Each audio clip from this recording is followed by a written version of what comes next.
우리 모두 다 함께 우리에겐 소원이 하나 있네. 우리 함께 찬양하시며 주일 예배 하나님께 올려드리겠습니다.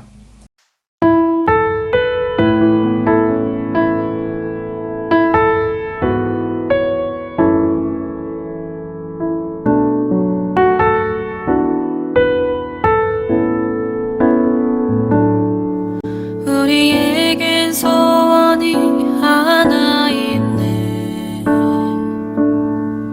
주님 다시 오실 그날까지 우리 가슴에 새긴 주의 십자가 사랑, 나의 교회를 사랑케 하네. 주의 교회를 향한 우리 마음, 희생과 포기와 가난과 고난, 하물며 죽음조차 우리 막을 수 없네. 우리 교회는 이 땅의 희망,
하나님 아버지, 참으로 감사를 드립니다.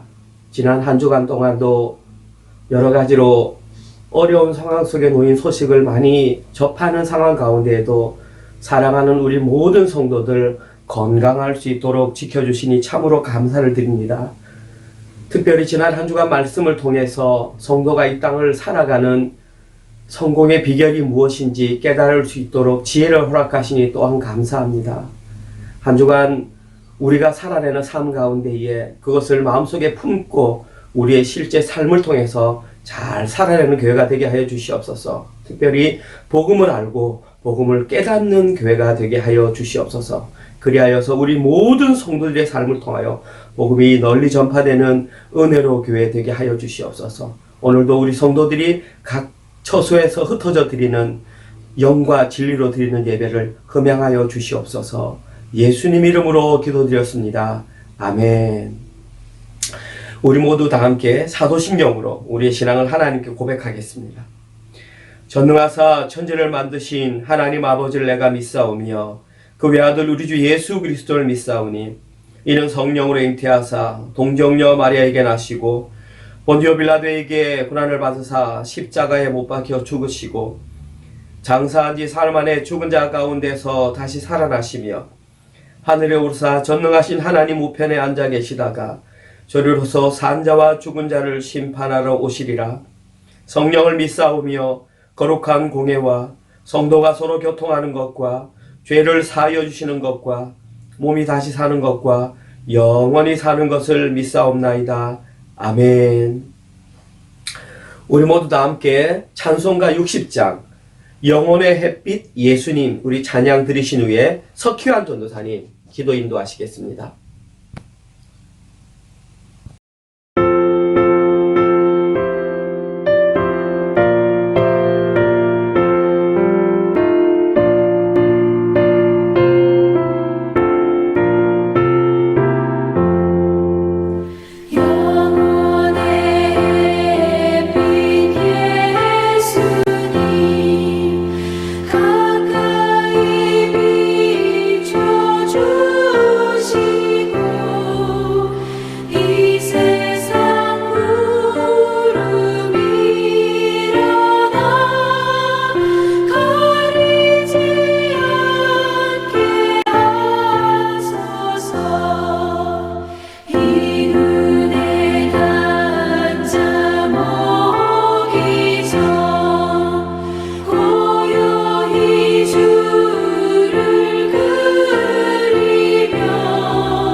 하나님 아버지, 하늘과 땅을 말씀으로 창조하신 하나님, 그 말씀이 육신이 되어 이 땅 가운데 오신 예수님, 그리고 죄인이었던 우리들의 마음 안에서 역사하시는 성령님, 삼위 하나님께서 이곳에서 드려지는 예배를 통해서 모든 영광과 존귀와 찬양을 받아 주시옵소서. 지난주 아침 묵상 말씀을 통해서 우리들의 마음에 직접적으로 말씀해 주시고 위로해 주시니 감사합니다. 시편 기자처럼 어떠한 상황에 있더라도 오직 하나님만 의지하고 이 땅에서 하나님 나라를 누리고 또 오실 하나님 나라를 소망하며 살 수 있게 인도하시니 감사합니다. 하지만 약한 육신으로 인해서 하나님 말씀에 온전히 순종하지 못했던 죄, 그리고 아직도 세상 방식대로 살아가려고 하는 마음들, 주님 앞에 모두 내려놓고 회개하기 원합니다.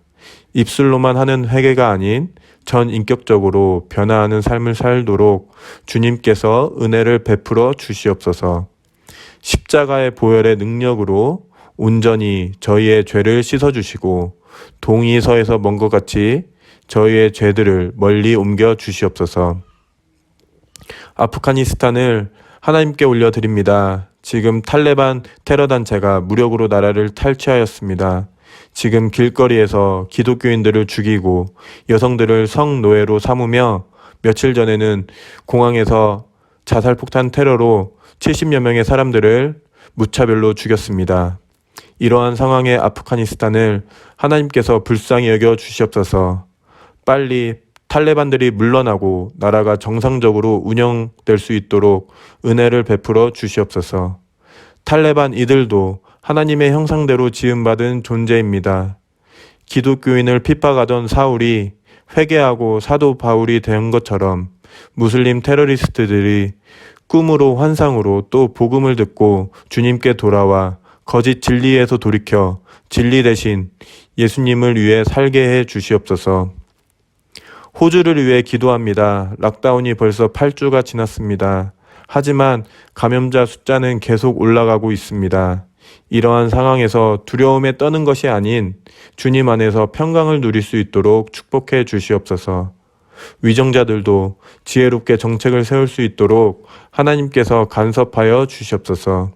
사람의 힘으로 할 수 없음을 고백하오니 주님께서 불쌍히 여겨 주시옵소서. 코비드 예방 접종과 주의 은혜로 집단 면역이 빨리 생길 수 있도록 하여 주셔서 다시 일상으로 돌아갈 수 있게 하여 주시옵소서.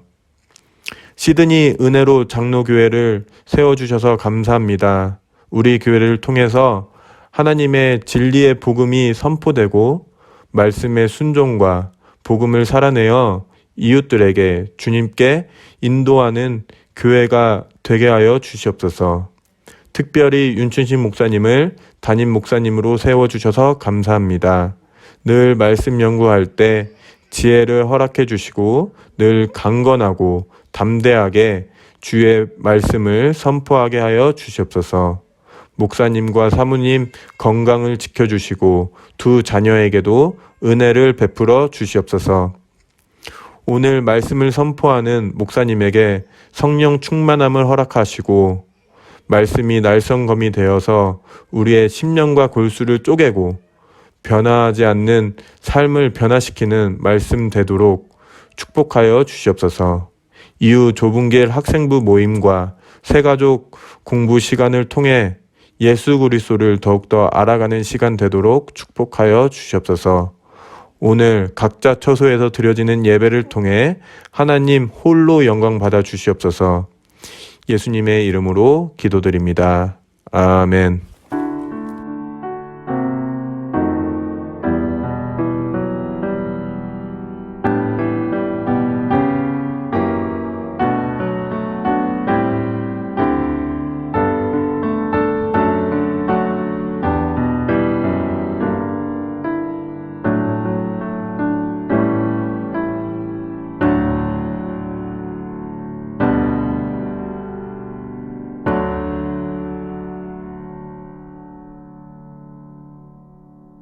오늘 저희들이 함께 나눌 말씀은 시편 71편 12절에서 16절 말씀입니다. 시편 71편 12절에서 16절 말씀, 우리 찾으셨으면 한 목소리로 읽도록 하겠습니다. 71편 12절입니다.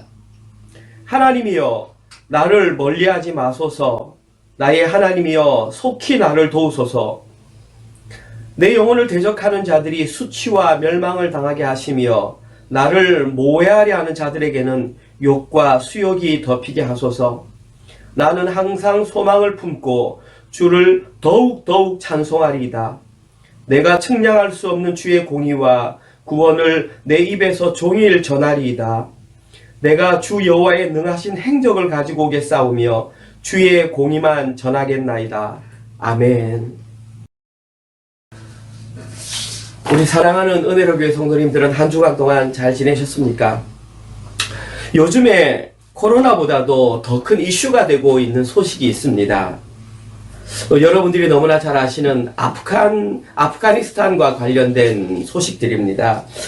저희들이 한 가지 안타까운 소식을 들었는데, 지난 금요일 저희들에게 전달된 뉴스에서는 아프가니스탄 카불 공항 외곽 지역에서 한 차례 아니면 두 차례 정도의 폭탄 테러가 있어서 미군 13명을 포함한 전체 약 170명의 사람들이 사망을 했다는 소식을 접하게 되었습니다. 참으로 안타까운 일이 아닐 수 없습니다. 탈레반조차도 인도적인 차원에서 공항을 빠져나가는 사람을 공격하지 않겠다라고 했던 마당에 과격 테러 단체가 이 같은 일을 저질렀다고 합니다. 그리고 더 황당한 것은 그들이 이렇게 저질렀던 그 이유가, 지금 탈레반이 하고 있는 그 행위가 이슬람의 원래 종교 원칙에 위배되기 때문이라고 그렇게 말을 했습니다. 저희들이 이해를 하려고 해도 참으로 이슬람 사람들의 종교적인 사상은 이해하기가 힘들고 너무나 위험한 것 같습니다. 그런데 이러한 안타까운 소식 중에서도 저희들에게 조금 희망이 되는 소식을 하나 접하게 되었습니다. 그것은 바로 미라클 작전이라고 불리우는 한국인들이 진행했던 아프가니스탄 사람들을 구출하는 작전이었습니다. 아프간 정부 시절에 한국의 우호적이었던 여러 부류에 일했던 사람들, 예를 들면 병원이나 대사관이나 직업훈련원에 일했던 그 직원들과 그 가족들을 한국으로 데려오는 작전을 미라클 작전이라고 불렀다고 합니다. 한국 정부는 이 일을 진행하기 위해서 사전에 철저하게 준비를 하였고, 그리고 버스 6대를 미리 준비해 두어서 각처에 사람들을 불러 모았다가 공항으로 일시에 데리고 오는 작전을 펼쳤다고 합니다. 그리고 그 원했던 사람 391명 가운데 단 한 사람도 놓치지 않고 다 한국에 무사히 도착했다는 소식이었습니다. 이 사건은 여러 가지 면에서 세계적으로 큰 이슈가 되고 있습니다. 특별히 세계의 많은 나라에서는 한국 정부에서 너무나 발빠르게 대처하고 신속 정확하게 작전 수행한 것에 대해서 경의를 표하고 있다고 세계 언론은 보도를 하고 있습니다. 뿐만 아니라 불과 60년 전만 해도 세계 선진국들의 원조를 받아서 살아가던 나라가 이제는 어려움에 처한 나라를 가장 먼저 도와줄 수 있는 그런 나라가 되었다는 것에 사람들은 놀라고 있습니다. 그리고 이 미라클 작전이 성공하기 위해서는 한국만 했던 것이 아니라 주변의 많은 나라들의 도움이 있었다고 합니다. 이처럼 주변의 많은 나라들이 기꺼이 한국을 도울 수 있다는 것은 그만큼 한국의 위상이 높아졌다는 것을 증명하는 것입니다. 아무튼 어려운 환경에 처한 누군가를 도와주는 일은 참으로 좋은 일인 것 같습니다.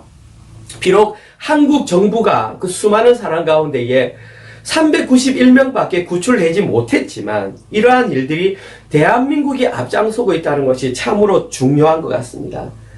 저는 제 개인적으로 한 가지 바람이 있다면 이러한 일들이 한국에 있는 교회들이 선교하는 마음으로 좀 더 적극적으로 나서서 그들을 도왔으면 하는 마음이 있습니다. 하나님의 은혜를 경험한 사람들은 위기에 처한 사람들을 당연히 도와줘야 하는 것입니다. 앞으로 저희 은혜로 교회에서도 저희들이 할 수 있는 범위 내에서 선교와 구제에 보다 많은 신경을 써서 저희들보다 더 어려움에 처한 자들을 돕는 그런 교회가 되었으면 좋겠습니다. 이것이 제가 생각하는 진짜 복음을 알고 복음을 살아내는 자들의 정상적인 삶의 모습이라고 생각을 합니다. 오늘 저희들이 함께 읽었던 그 본문에도 제가 방금 말씀드렸던 것 같은 유사한 내용이 기록되어 있습니다. 오늘 본문에는 죽음과 같은 위기의 상황 속에서도 세상이 가는 길로 가지 않고 자신의 실제 삶을 통해서 복음을 살아내었던 한 시인의 이야기가 오늘 본문에 기록되어 있습니다. 지난주에도 말씀드렸던 것처럼 오늘 저희들이 읽었던 시편 71편은 시편을 총 5권으로 나눈다면 거기 2권에 해당하는 내용이 바로 시편 71편입니다. 그리고 그 시편 2권 전체에 공통적으로 흐르는 주제가 뭐였냐 하면 하나님의 언약이 왕의 아들로 이어진다라는 내용이라고 제가 말씀드렸습니다. 오늘 본문을 읽어보시면 아시겠지만 표면적으로 드러난 내용 가운데에는 왕의 아들에 관한 내용이 직접적으로 드러나지는 않습니다. 그러나 그것을 조금만 이면적으로 살펴보면 오늘 본문 속에는 하나님의 아들이신 예수 그리스도의 사역이 명확하게 본문에 나와 있음을 저희들은 발견할 수 있습니다. 그래서 오늘 저와 함께 설교를 들으시면서 예배를 드리시는 모든 분들은 오늘 본문 말씀을 통해서 그 내용을 발견하시고 저희들의 삶을 통해서도 예수님께서 살아내셨다는 그 삶을 동일하게 살아내는 역사가 일어나야 하는 것입니다. 오늘 본문 내용을 간단하게 살펴보겠습니다. 오늘 본문인 시편 71편에는 그 시편 본론에 들어가기 전에 서론이 없는 시편 중에 하나입니다. 시편 전체 150편 가운데에 아무런 말이 없이 바로 본론으로 들어가는 시편은 34편이 있습니다. 다시 말해서 150편 시편 가운데에 34편을 제외하고 나머지는 전부 다 서론이 있다는 말입니다. 서론이 있다는 것은 무엇을 의미하냐면 이 시편에 대한 개략적인 내용을 알 수 있다는 말입니다. 그런데 오늘 본문과 같이 이렇게 서론이 없으면은 이 시편의 배경이 무엇인지, 저자는 누구인지 여기에 대한 정확한 정보를 알 수 없다라는 사실입니다. 오늘 본문에도 그 서론이 없기 때문에 이 시편의 저자와 배경에 대해서는 학자들마다 의견이 아주 다양합니다. 몇 가지 의견을 제가 소개시켜 드리면 한 가지 의견, 어떤 학자들은 오늘 본문 71편에 기록된 내용들을 보니까 그 사용된 문구가 약간 산문체적인 내용이 있다. 그리고 그 마음이 눈물의 선지자였던 예레미야의 마음과 비슷하다. 그렇게 생각을 해서 이 본문의 저자가 예레미야일 것으로 추정하는 사람이 있습니다. 또 어떤 사람은 아니다. 이 시편은 딱 보면은 다윗이 기록한 게 맞다. 그런데 다윗이 기록한 것이긴 한데 다윗의 인생 가장 말년에 일어났던 그 큰 어려움 사건이었던 아도니아의 반역 사건이 이 시편의 배경일 것이다 라고 말하는 사람도 있습니다. 그런데 그 모든 의견 중에서 성경학자들이 대부분 인정하는 것은 오늘 본문의 저자는 다윗이지만 그 배경은 다윗이 아들 압살롬의 반역 사건 때에 아픔을 겪었던 사건이 이 본문의 배경이었을 것이다. 이렇게 주장을 합니다. 많은 성경학자들이 여기에 무게를 두는 이유는 이 본시에 인용되었던 많은 문구들이 시편 가운데에 이미 다윗이 언급했던 내용들이 너무나 많이 등장하고 있기 때문입니다. 예를 들면 3절에 보시면은 나의 반석, 나의 요새 이런 표현들은 다윗이 굉장히 많이 쓰던 표현입니다. 뿐만 아니라 10절에 보면 나의 원수, 그리고 오늘 보면 12절에 보시면 속히 나를 도우소서, 이런 표현들은 다윗이 자주 쓰던 문구입니다. 특별히 어저께 본문이었던 시편 70편 1절에 보시면 속히 나를 도우소서라는 이 표현이 반복되어 표현하는 것을 알 수 있습니다. 어저께 본문의 저자가 다윗이었기 때문에 많은 성경학자들은 그렇게 얘기를 하고 상당한 설득력이 있다고 볼 수 있습니다. 그리고 또 오늘 본문의 배경이 압살롬 반란 사건이었다고 보는 이유는 아도니아 반란 사건 때보다 압살롬 반란 사건 때에 다윗에게 와닿았던 그 치명적인 아픔이 훨씬 컸기 때문에 성경학자들은 그렇게 생각을 하고 있습니다. 뿐만 아니라 결정적인 증거가 어디에 나와 있냐면, 여러분 구약 성경은 원래 히브리어로 기록되어 있습니다. 그런데 그 구약 성경을 헬라어로 번역한 성경이 70인역이라는 성경이 있습니다. 70명의 학자들이 모여서 그 히브리어를 헬라어로 다 번역했다고 해서 70인경이라고 하는데, 70인경 성경책을 보면 오늘 본문에는 서두가 등장합니다. 뭐라고 적혔냐면 이렇게 기록되어 있습니다. 첫 번째 포로되어 갔던 요나답의 자손들에 의해 불려진 다윗의 노래. 다시 말해서 70인역 성경에는 오늘 본문의 저자를 다윗이라고 명확하게 밝히고 있다는 사실입니다. 아무튼 이와 같은 모든 내용을 종합해 볼 때에 오늘 본문은 다윗이 기록한 것이 맞으며 아마 그 배경은 압살롬 반란 사건이 아니었을까, 그리고 그 아픈 마음을 기록한 비탄시가 오늘 시일 것이다, 이렇게 생각을 하고 있습니다. 따라서 저는 오늘 그 시편의 내용을 이 배경에 맞추어서 제가 한번 설명을 드리도록 하겠습니다. 오늘 본문에서 가장 중요한 핵심 부분은 우리가 함께 읽었던 그 내용이 오늘 시편 71편에서는 가장 중요한 내용입니다. 제가 그 부분을 다시 한번 더 읽으면서 설교를 시작하겠습니다. 12절입니다. 하나님이여 나를 멀리하지 마소서. 나의 하나님이여 속히 나를 도우소서. 내 영혼을 대적하는 자들이 수치와 멸망을 당하게 하시며 나를 모해하는 자들에게 욕과 수욕이 덮이게 하소서. 나는 항상 소망을 품고 주를 더욱더욱 찬송하리이다. 내가 측량할 수 없는 주의 공의와 구원을 내 입으로 종일 전하리이다. 내가 주 여호와의 능하신 행적을 가지고 오겠사오며 주의 공의만 전하겠나이다.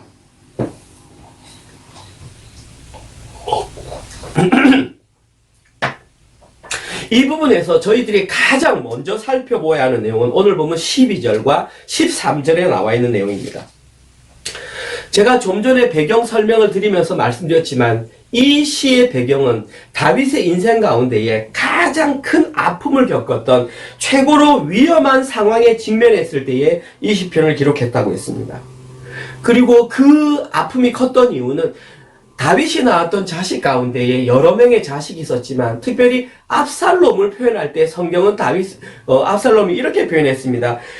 머리부터 발끝까지 흠이 없는 자가 바로 압살롬이었다, 그렇게 표현했습니다. 그런데 그 머리부터 발끝까지 흠이 없었던 압살롬이 자신을 계획적으로 반역했다는 것에 큰 충격을 받았습니다. 뿐만 아니라 다윗이 이 사건에 충격을 받았던 또 다른 이유는 자기의 평생을 살아가면서 자기의 옆에서 모사라고 하는 것은 지극한 협력자를 말합니다. 지혜로운 사람이 지혜로 도와주는 것인데 그 모사가 바로 누구였냐면 아히도벨이라고 하는 사람이었는데 그 사람이 바로 이 압살롬의 반역 사건에 가담을 했다는 사실입니다.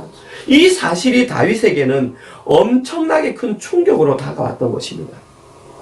이러한 상황 속에서 다윗이 가장 먼저 할 수 있었던 행동은 바로 하나님께 자신을 구원해 달라고 요청하는 것이었습니다. 그래서 오늘 보면 1절부터 12절까지 공통적으로 보면 다윗은 계속해서 반복적으로 여호와 하나님 나를 도와주시옵소서, 하나님 나를 도와주소서 라고 하면서 반복적으로 하나님을 향하여 하나님은 나의 반석이십니다, 하나님은 나의 요새이십니다, 하나님은 나의 피난처이십니다 라고 하면서 하나님과의 친밀함을 드러내면서 자기를 구원해 달라고 기도했던 것입니다.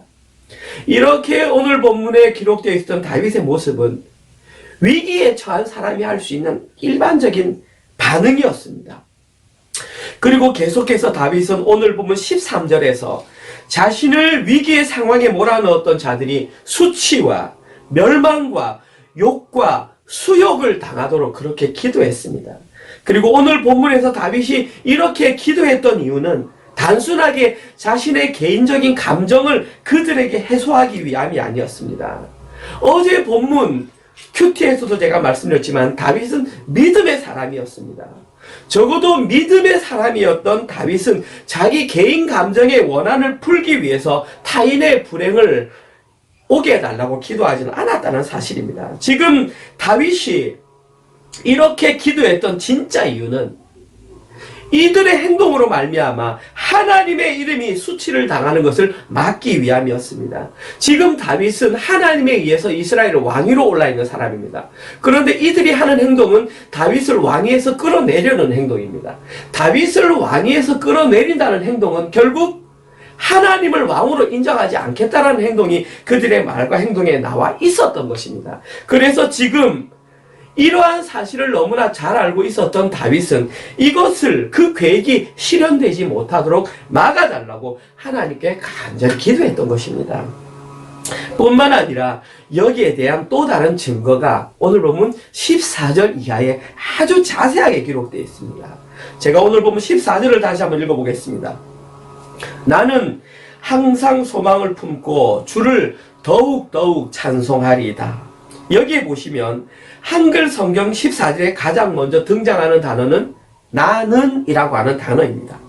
그런데 이 부분을 원어로 살펴보면 물론 영어 성경에도 똑바로 되어 있습니다. 영어 성경을 보셔도 됩니다. 원어 성경을 보면 이렇게 되어 있습니다. 그러나 나는 이렇게 되어 있습니다. 영어 성경으로는 but 분명하게 기록되어 있습니다. 제가 가진 영어 성경 NIV에 그렇게 적혀 있습니다. 다시 말해서 한글 성경에서는 그러나 라고 하는 이 단어를 빼먹었다는 사실입니다. 근데 사실 이 부분에서 가장 중요한 단어가 바로 그러나 라고 하는 단어라는 것입니다. 오늘 보면 14절은 그러나 라고 하는 단어를 집어넣어서 읽어야만 그 의미가 제대로 전달될 수 있는 구절이 바로 오늘 보면 14절입니다. 왜냐하면 그래야만 오늘 이 부분에서 다윗이 전달하고자 했던 그 의도가 확실하게 표현되기 때문에 반드시 그러나 나는 이라고 읽어야 오늘 본문 14절이 의미가 될 수 있습니다. 좀 이렇게 원활하게 될 수가 있습니다. 앞서서 말씀드렸지만 믿음이 없는 사람 같으면 자신이 위기의 상황에 처하게 되었을 때에 당연하게 자신의 원수의 잘못을 갚아달라고 요청합니다. 그러나 진짜 믿음의 사람은 다르다는 것입니다. 지금 다윗은 그 다름을 확실하게 인정하고 싶었던 것입니다. 그리고 인정받고 싶었던 것입니다. 다시 말해서 오늘 본문 14절 이하에 기록된 모든 내용들은 그 당시에 일반적인 사람들이 생각하고 행동할 수 있었던 내용들과는 완전히 상반되는 내용이 기록되어 있었다는 사실입니다. 또한 이 부분에서 다윗이 강조하고 싶었던 또 한 가지는 바로 그 대상자가 자기 자신이었다라는 사실입니다. 그래서 오늘 본문에서는 그러나라고 하는 단어 다음에 나는이라고 하는 단어, 이 I라는 단어가 기록되어 있었던 것입니다. 그런데 이것이 뭐 그렇게 중요한 일이냐 생각을 하시겠지만 여러분들이 한 가지 아셔야 되는 것이 히브리어라고 하는 그 언어에서 동사에는 그 동사의 원래 주어가 포함되어 있습니다. 한글도 간다 그러면은 누가 가는지 모릅니다. 영어도 go 그러면은 누가 가는지 모릅니다. 그런데 히브리에서 간다 그러면은 히브리에서는 1인칭, 단수, 목적격 이렇게 나가기 때문에 반드시 그 동사에는 인칭이 포함되어 있습니다. 그러니까 구태여 주어를 보지 않더라도 히브리에서는 동사만 보면 누가 가는지를 알 수 있습니다. 그래서 대부분 성경에 기록된 동사에는 주어가 다 빠져 있습니다. 그런데 지금 이 부분에서는 의도적으로 다윗은 주어, 나라고 하는 주어를 집어넣음으로 말미암아 이 일은 다른 사람이 아닌 바로 나 자신이 한다는 것을 확실하게 밝히고 싶었던 것입니다. 다윗은 다른 사람들은 어떻게 살아간다 할지 몰라도 나 자신만큼은 믿음이 있는 자의 삶을 살아내겠다는 그 각오가 바로 오늘 본문 14절에 명확하게 드러났다는 것입니다. 그리고 이 부분에서 다윗이 명확하게 밝히기 원했던 내용이 그 뒤에 나와 있습니다. 그것은 자신은 항상 소망을 품고 하나님을 더욱더욱 찬양하겠다라는 것입니다. 다시 말해서 아무리 자신이 힘든 상황이 있다 할지라도 자신을 괴롭게 하는 사람이 있다 할지라도 그들을 비방하거나 그들이 악에 빠지도록 기도하는 것이 아니라 나는 더욱더욱 하나님을 찬송하겠다. 항상 소망을 품고 찬송하겠다. 그렇게 말했습니다. 다른 사람들은 위험의 상황 속에서 소극적으로 자신의 도움만을 요청할지 몰라도 혹은 자기의 원수가 불행에 빠지도록 기도할지 모른다 할지라도 나는 소망을 품고 하나님께 기도하겠다라는 것입니다. 그리고 또한 이 부분에 한 가지 중요한 표현이 있습니다. 그것은 바로 더욱이라고 하는 이 단어입니다. 이 더욱이라고 하는 단어의 원어의 뜻은 증가시키다, 무언가를 더하다 이런 뜻입니다. 다시 말해서 지금 다윗은 이 부분에서 이 단어를 사용함으로 말미암아 어떤 어려움의 상황에 처해 있다 할지라도 하나님을 향한 자신의 찬송의 마음은 더욱 더 커질 것이라는 것을, 다시 말해서 믿음이 없는 자들과는 확실하게 차별된 모습을 드러낼 것이라는 결연한 의지가 바로 오늘 본문 14절에 드러나 있던 것입니다. 계속해서 오늘 본문 15절과 16절에는 다윗이 더욱더 증가하면서 하나님을 찬양하겠다고 했던 그 구체적인 내용이 기록되어 있습니다. 다윗이 그토록 더욱더 증가하면서 하나님을 찬양하겠다라고 했던 그 내용이 바로 무엇이냐 하면 15절에는 측량할 수 없는 주의 공의와 주의 구원이라고 했습니다. 16절에서는 주 여호와의 능하신 행적과 주의 공의라고 했습니다. 그리고 이 두 구절을 합쳐서 하나의 공통적으로 나오는 단어를 이렇게 살펴보면 그것이 바로 주의 공의인 것을 금방 알 수 있습니다. 다윗이 그토록 찬양하고 싶었던 것은 자신의 삶에 임했던 그 하나님의 공의였던 것입니다. 다윗은 자기의 전생의 삶을 통해서 처절하게 그 하나님의 공의를 경험했고 그 하나님의 공의를 지금 선포하기를 원했던 것입니다. 그러면 다윗이 그토록 찬양하기를 원했던 그 하나님의 공의, 그 하나님의 실체가 무엇인지 중요합니다. 오늘 설교에서 가장 중요한 내용이 바로 이것입니다. 다윗이 그토록 더욱 찬양하기를 원했던 그 하나님의 공의, 그 실체를 밝히는 것이 바로 오늘 본문의 가장 핵심적인 내용인 것입니다. 일단 이 하나님의 공의의 정체를 밝히기 위해서는 오늘 보면 14절에서 왜 다윗은 그러나 라고 하는 이 접속사를 사용했는지 그 이유를 밝혀볼 필요가 있습니다. 여러분이 잘 아시는 것처럼 그러나 라고 하는 단어는 앞의 내용과 무언가 반대되는 내용을 기록할 때에 그러나 라고 하는 이 접속사를 사용합니다. 다시 말해서 다윗은 앞부분에 언급되었던 내용과는 확연하게 구별된 내용을 14절 이후에 기록하겠다라는 뜻입니다. 그러면은 14절 앞부분에 기록된 일반적인 내용이 무엇인지를 밝히면 됩니다. 14절, 오늘 보면 1절부터 14절 앞부분까지 쭉 기록되어 있는 내용의 그 내용들의 핵심은 한마디로 하나님의 언약과 관련된 내용들이었습니다. 그리고 하나님께서는 이스라엘 백성들이 그 하나님과의 언약을 잘 지켜낼 수 있도록 주셨던 도구가 바로 율법이었습니다. 이스라엘 백성들은 하나님께서 주셨던 이 율법의 내용을 제대로 지켜내면 하나님과의 언약의 관계는 깨어지지 않고 영원히 지속될 수가 있었습니다.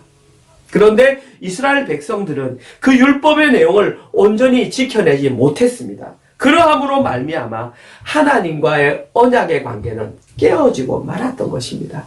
그런데 다윗은 오늘 본문 14절 이하에서 이스라엘 백성들이 실패했던 율법과는 그것과는 다른 무엇을 의지한다라는 의미로 그러나라고 하는 단어를 사용했던 것입니다. 그러면 오늘 본문 14절 이후에서 다윗이 율법을 대신하여 하나님을 찬양하라고 했던 그것을 밝혀내면 하나님의 공의의 실체가 무엇인지 알 수 있게 된다는 사실입니다. 다윗이 오늘 본문에서 율법 대신에 사용했던 그것은 바로 복음이었습니다. 다윗이 율법 대신에 의지했던 하나님의 공의의 실체는 바로 복음이었던 것입니다. 지금 현재 다윗은 신체적으로는 구약 시대를 살고 있습니다. 구약 시대에는 표면적으로 복음이 무엇인지 드러나지 않았던 시대였습니다. 그런데 다윗은 영적인 눈을 열어서 율법을 넘어서는 복음을 이미 알고 그 복음을 살아내었던 것입니다. 여러분, 다윗이 살았던 그 구약 시대에는 율법이 이렇게 운행하던 시대에는 이에는 이, 눈에는 눈이라고 하는 율법만 잘 지켜도 그 사람을 훌륭한 믿음의 사람이라고 인정해 주던 시대였습니다. 그런데 오늘 본문에서 다윗은 그 율법을 넘어선 복음을 살아내었던 사람이 바로 다윗이라는 것입니다. 여기에 해당하는 첫 번째 증거 구절이 사무엘하 18장 5절에 이렇게 나와 있습니다. 사무엘하 18장 5절입니다. 왕이 요압과 아비새와 이때에게 명령하여 이르되 나를 위하여 젊은 압살롬을 너그러이 대우하라 하니 왕이 압살롬을 위하여 모든 군 지휘관에게 명령할 때에 백성이 다 들으니라. 지금 이것은 다윗이 그의 군대 장관들과 온 백성들에게 압살롬의 반군들과 지금 전쟁을 하러 가는 그런 상황 속에 내린 명령입니다. 다시 말해서 지금 이 상황에 다윗의 가장 실제적인 원수는 압살롬이었습니다. 그 이전에 다윗과 압살롬의 관계가 어떠하였든지 상관없이 현재 다윗을 죽이려고 가장 앞선 사람은 바로 압살롬과 아히도벨이었습니다. 그런데 다윗은 제가 방금 읽었던 사무엘하 18장 5절 말씀에서 모든 백성이 다 들을 수 있도록 압살롬과 전투에서 압살롬을 살려주라고 명령을 했던 것입니다.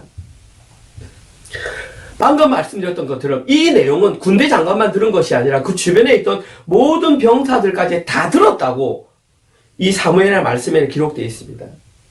그러나 이러한 다윗의 태도는 구약 시대의 율법에 넘어서는 행동이었습니다. 구약시대 율법에는 반드시 이에는 이, 눈에는 눈으로 갚아야 된다고 했습니다. 그런데 다윗은 지금 그 율법 이상의 것을 명령했던 것입니다. 아마도 이러한 다윗의 명령을 드렸던 군제 장관들이나 백성들은 의아하게 생각을 했을 수도 있습니다. 그러면 다윗이 이렇게 명령했던 이유가 단순히 압살롬이 자기 자신의 아들이었기 때문에 이렇게 명령을 했을까요? 표면적으로 보면 그렇게 되어 있습니다. 그러면 그렇게 이해를 하고 성경을 그렇게 해석한다면, 만약에 사무엘하 18장 5절의 내용을 그렇게만 해석한다면 다윗의 역할은 굉장히 제한될 수밖에 없습니다.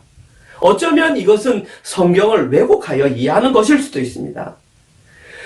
저는 이 부분에서 이렇게 생각을 합니다. 다윗은 결코 개인적인 감정, 다시 말해서 아버지와 아들의 관계로 그렇게 명령했던 것이 아니라고 생각을 합니다. 제가 생각했던 이유는 바로 이것입니다. 오늘 본문에서 다윗이 백성들에게 이렇게 명령했던 이유는 바로 장차 이 땅에서 메시아이신 예수님께서 행하실 사역을 미리 자신의 삶을 통해서 예표하기 위함이었습니다. 다시 말해서 지금 다윗은 메시아이신 예수 그리스도의 그림자 역할을 하고 있다는 사실입니다. 예수 그리스도께서 오셔서 이 땅 가운데 인간의 몸을 입고 성육신 하셔서 모든 사람의 죄를 대신하여 죽으신 그 대속의 모형을 지금 보여주고 있다는 사실입니다. 그리고 오늘 이 사무엘하에 기록된 그 원수에 해당하는 자들이 바로 저와 여러분이라는 사실입니다. 우리 자신이 바로 하나님의 원수였는데 우리를 용서해 주신다는 것이 바로 복음이었던 것입니다. 그리고 오늘 본문에서 다윗이 행했던 이러한 행동들은 장차 이 땅에 메시아로 오실 예수 그리스도에 의해서 완벽하게 성취가 될 것입니다. 예수님께서는 이 땅에 오셔서 그림자, 다윗이 행했던 그림자가 아니라 실체로서 그 일을 완벽하게 이행하실 것입니다.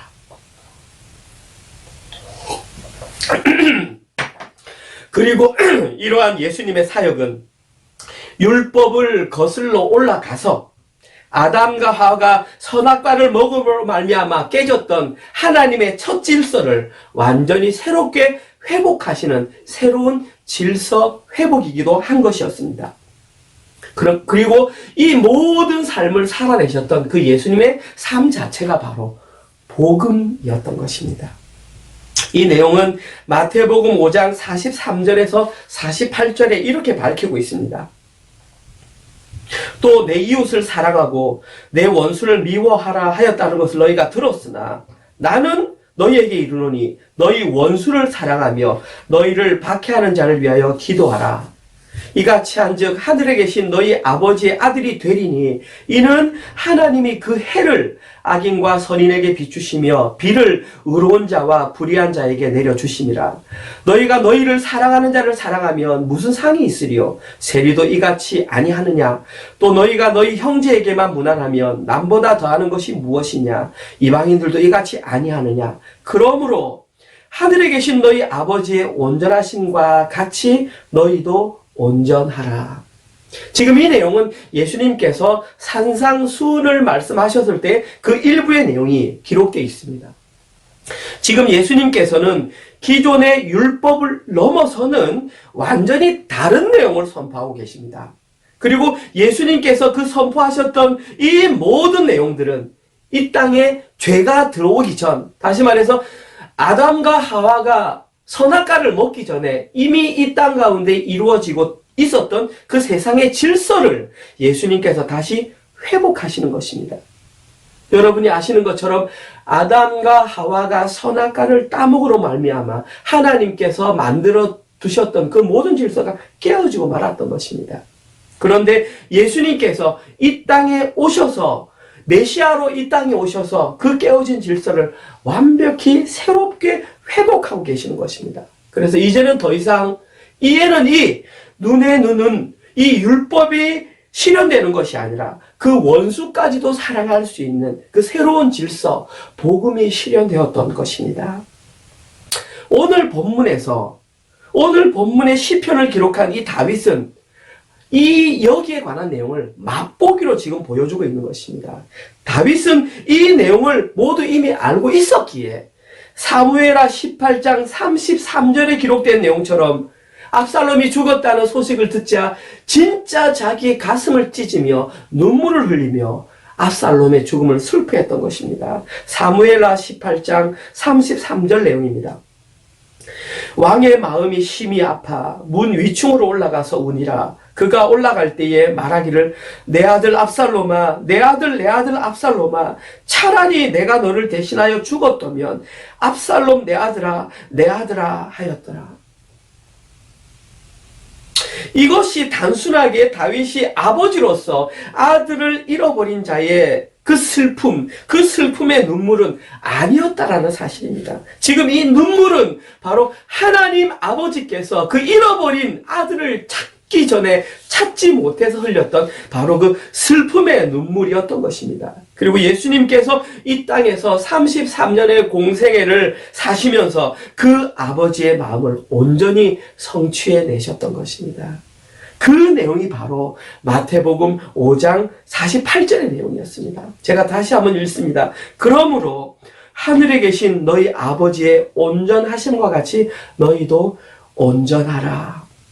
그리고 이러한 내용은 여전히 율법만을 가지고 살아가려고 했던 이스라엘 백성들이나 지금 이 시대에 자기 이성을 가지고 성경을 해석하려고 하는 그리스도인들은 절대로 이해할 수 없는 고귀한 복음인 것입니다.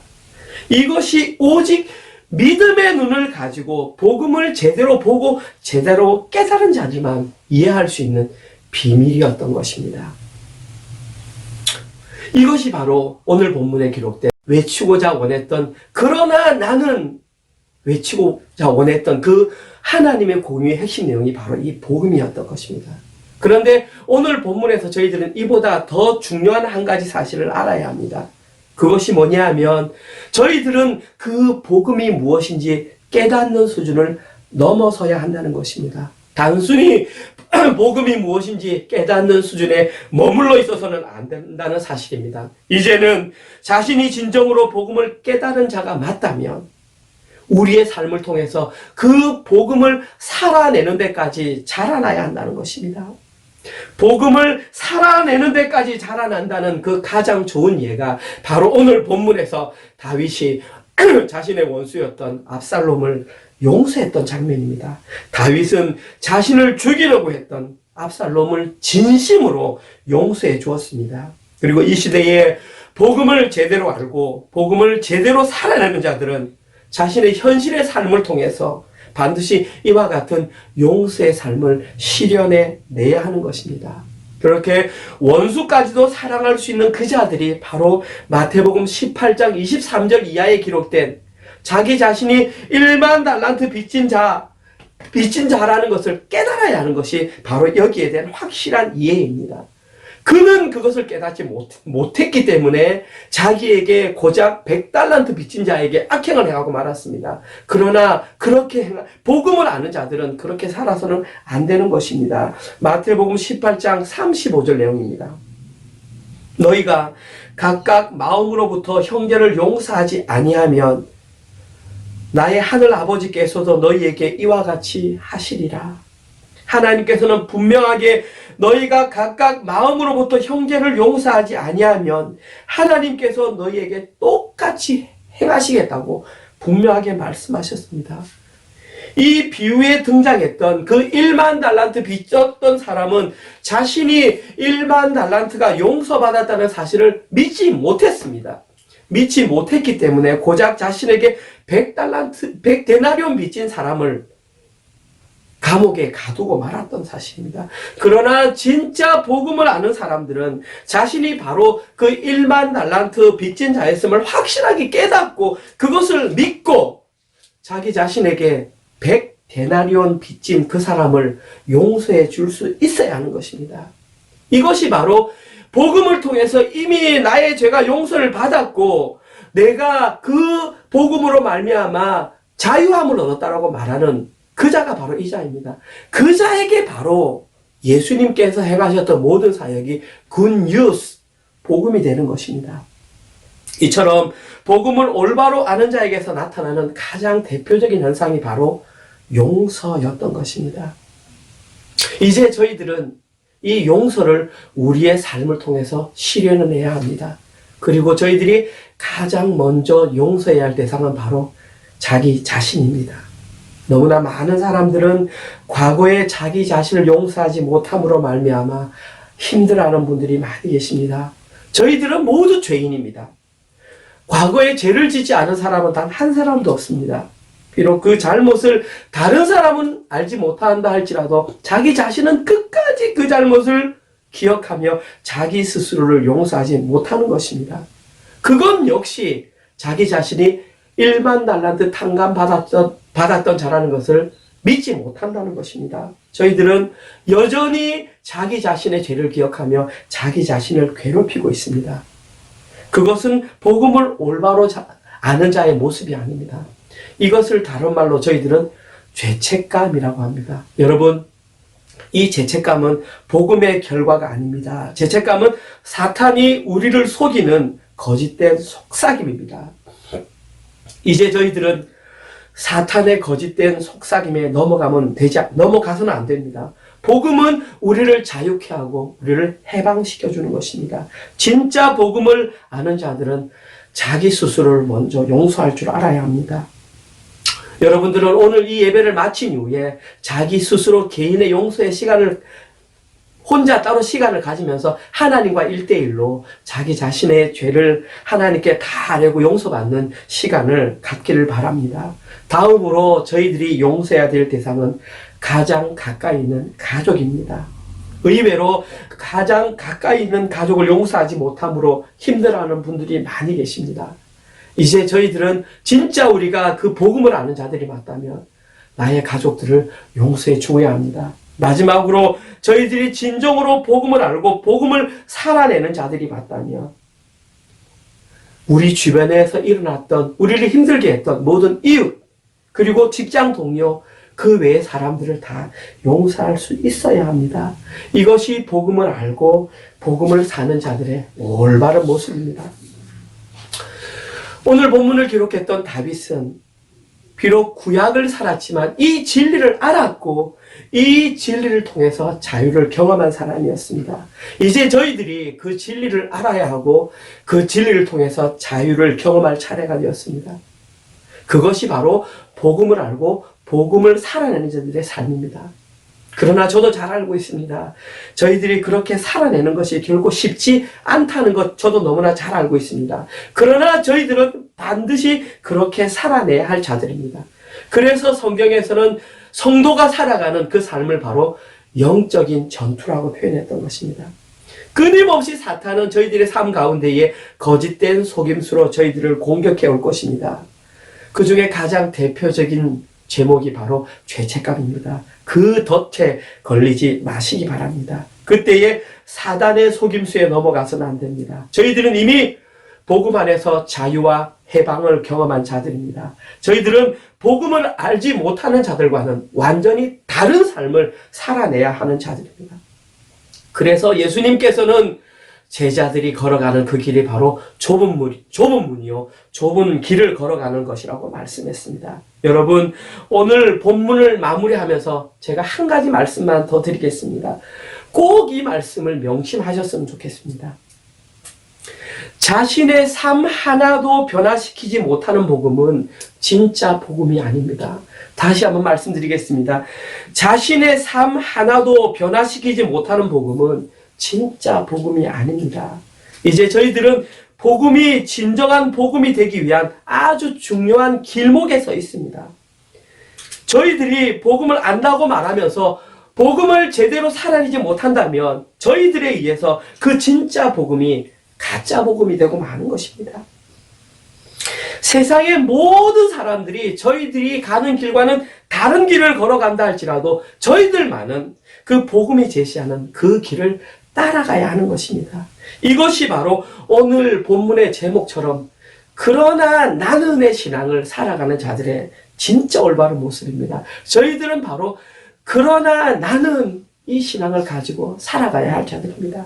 이번 한 주간 동안도 이 땅을 나그네와 이방인으로 살아가시면서 복음 안에서 그 자유와 해방을 경험하시는 모든 분들 되시기를 주님의 이름으로 축원드립니다. 아멘. 우리 모두 다 찬송가 449장 나는 예수 따라가는 우리 찬양 함께 하도록 하겠습니다. 찬송가 349장입니다.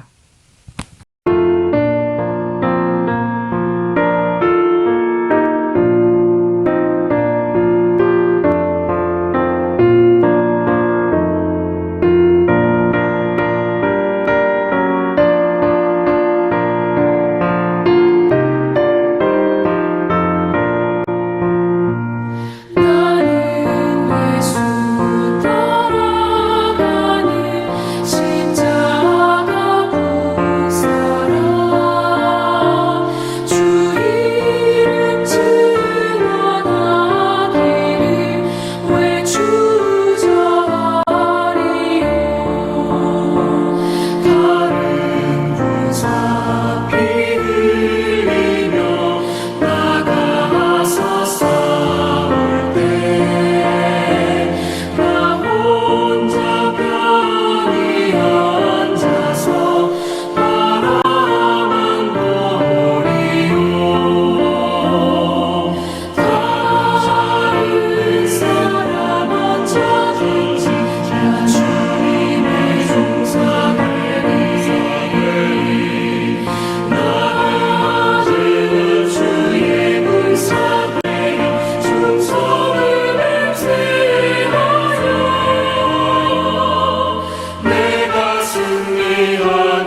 승리의 영광 위에 싸워야 하리라. 주 말씀 나의 힘되니 겁낼 것 없도다. 모든 싸움 이긴 후에 그날이 이르면 승천과 높이 부르며 금영광 누리리. 다른 사람 어쩌든지 나 주님의 종사되리. 나아들 주의 문상회에 충성을 맹세하여 내가 승리하기까지 주 은혜로 싸우리. 주님의 용사된 내 그에 주의 일 맡기소서.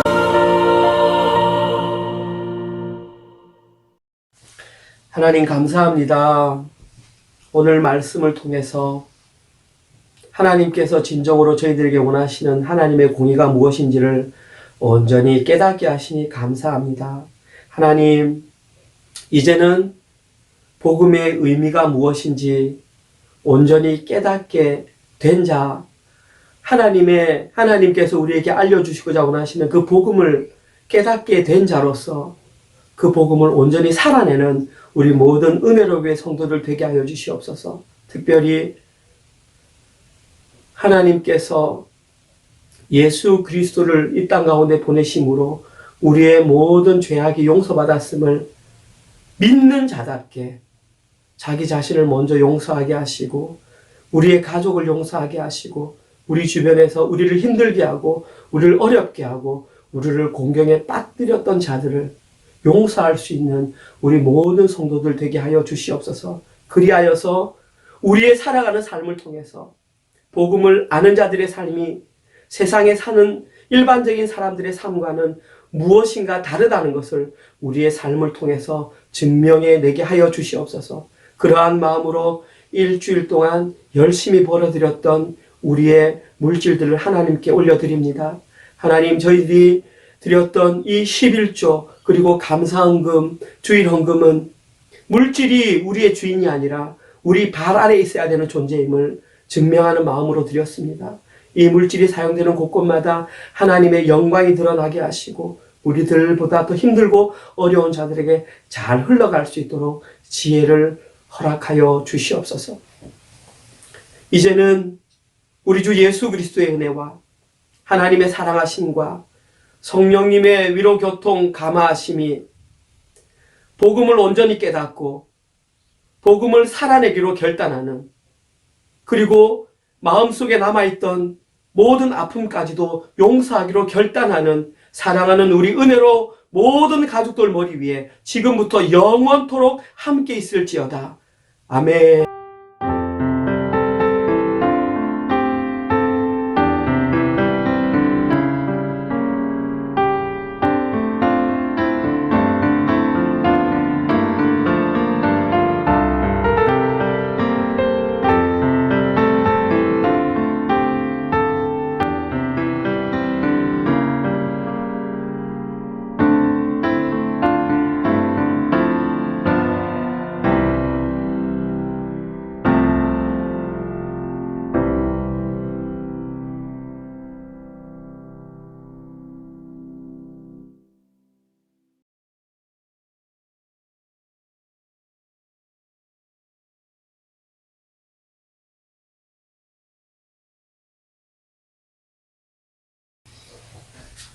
지금은 교회 소식을 전하는 시간입니다.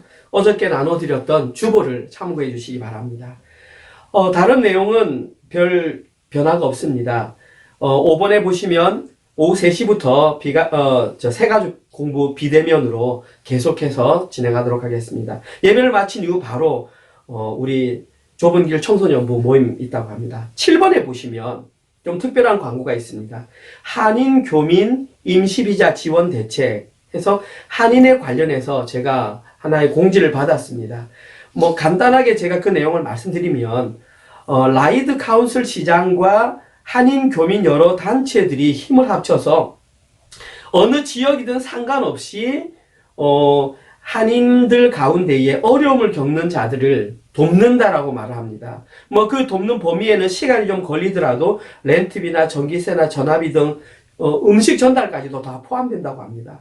그리고 실제로 센터링크에 이 수당을 신청하면 6, 7주가 걸리는데 그것보다는 좀 더 빨리 최선을 다해서 돕는다고 합니다. 혹시 우리 사랑하는 은혜를 위해 성도들 가족 중에 이런 분이 있으면 저에게 연락해 주시고, 만약에 안 계시면 자기 주변에 그런 분들을 알고 계시면 저에게 연락해 주시면 제가 연락처를 드려서 좀 도움을 받을 수 있도록 그렇게 조치를 취하도록 하겠습니다.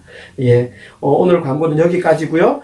우리 다 함께 마라나타 찬양하시면서 주일 예배를 마치도록 하겠습니다. 한 주간 동안도 말씀 안에서 승리하시는 여러분 되시기 바랍니다.